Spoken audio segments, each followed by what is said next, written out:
شروع اللہ کے اس بابرکت نام سے جو دلوں کو پھیرنے اور ایمان بخشنے والا مہربان رب ہے۔ حضرت سعد بن ابی وقاص بہت پریشان تھے۔ بات ہی ایسی ہو گئی تھی، ان کے پاس اس پریشانی کا کوئی حل نہ تھا۔ وہ اپنی ماں سے بڑی محبت کرتے تھے، ماں بھی اپنے بیٹے پر جان چھڑکتی تھی۔ اب حضرت سعد بن ابی وقاص رضی اللہ تعالی عنہ کو ایک پریشانی نے آ گھیرا تھا۔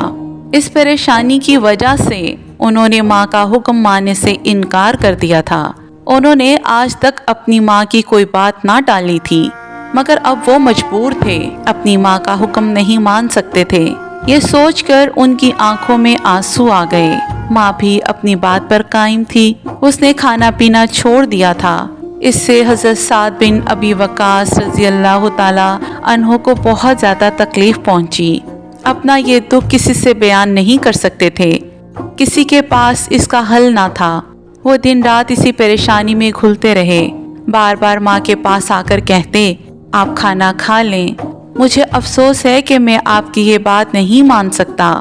ماں غصے سے ان کی طرف دیکھتی اور یہی بات کہتی، اگر تم نے میری بات نہ مانی تو میں بھوک سے جان دے دوں گی۔ حضرت سعد بن ابی وقاص رضی اللہ تعالی عنہ کو اس پریشانی کا کوئی حل نہ مل رہا تھا۔ ایک طرف ماں تھی اور دوسری طرف خدا اور خدا کا رسول صلی اللہ علیہ وآلہ وسلم۔ انہیں اپنی ماں سے بھی بڑی محبت تھی اور رسول اللہ صلی اللہ علیہ وآلہ وسلم کو دھوکہ دینے کا تو وہ سوچ بھی نہیں سکتے تھے۔ پھر وہ کیا کریں؟ دن گزرتے رہے، لوگ انہیں ملامت کرتے رہے، سعد رضی اللہ تعالی عنہ اپنی ضد چھوڑ دو ورنہ تمہاری ماں مر جائے گی، تم اپنی ماں سے بہت محبت کرتے ہو۔ اب وہ محبت کہاں گئی؟ ہوا یوں کہ حضرت سعد بن ابی وقاص رضی اللہ تعالی عنہ نے 9 عمری میں اسلام قبول کر لیا تھا۔ ابھی آپ کی عمر زیادہ نہیں تھی، مگر اسلام نے آپ کے دل کو روشن کر دیا تھا۔ ان کی ماں کو جب پتہ چلا کہ ان کا بیٹا مسلمان ہو گیا ہے تو اسے بڑا دکھ ہوا۔ اس نے بڑے جتن کیے کہ بیٹا کسی طرح واپس بت کی عبادت کی طرف لوٹ آئے، اپنا پرانا مذہب اختیار کر لے۔ ماں نے بڑی کوشش کی کہ بیٹا اپنے نئے مذہب سے نفرت کرنے لگے، مگر بیٹا یہ بات مان نہیں رہا تھا۔ ماں صدمے سے بے حال ہو رہی تھی۔ اس نے اپنی سی پوری کوشش کر ڈالی۔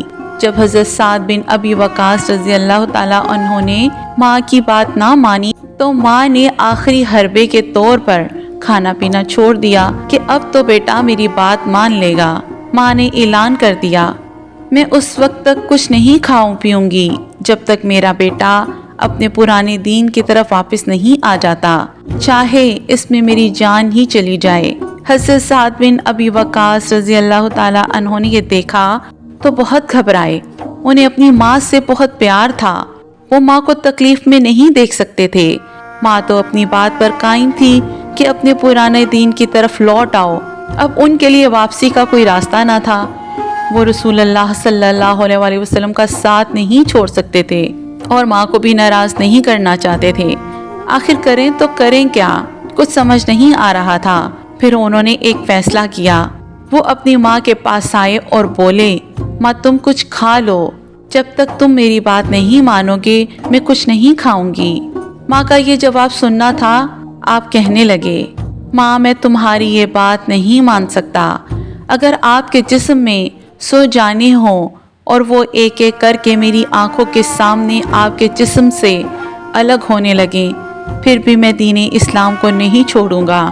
اب آپ کی مرضی ہے کہ کچھ کھائیں یا نہ کھائیں۔ ماں نے یہ سنا تو حیران رہ گئی۔ اس نے اپنے بیٹے کی آنکھوں میں سچائی کی چمک دیکھ لی تھی۔ وہ جان گئی تھی کہ بیٹا میری بات کبھی نہیں مانے گا، اس لیے انہوں نے بیٹے کی بات مان لی اور کھانا شروع کر دیا۔ یہ ہے ایمان کی طاقت۔ اللہ سبحانہ و تعالی ہمیں ایمان پر جینے اور ایمان پر مرنے کی توفیق عطا فرمائے۔ پروردگار عالم سے دعا ہے کہ آپ اور آپ کے گھر والوں کو اللہ تبارک و تعالی کی رضا، محبت اور اس کے پیارے حبیب کریم صلی اللہ علیہ وآلہ وسلم کی محبت اور شفقت نصیب ہو، اور رب کریم زندگی کی تمام فضیلتوں، برکتوں، رحمتوں سے آپ کے دامن کو پر نور، پاکیزہ اور بھرا رکھے۔ اللہ تعالیٰ آپ کی ساری مشکلات کو آسان کرے اور دشمنوں کے شر اور بد نظر سے محفوظ رکھے، آمین۔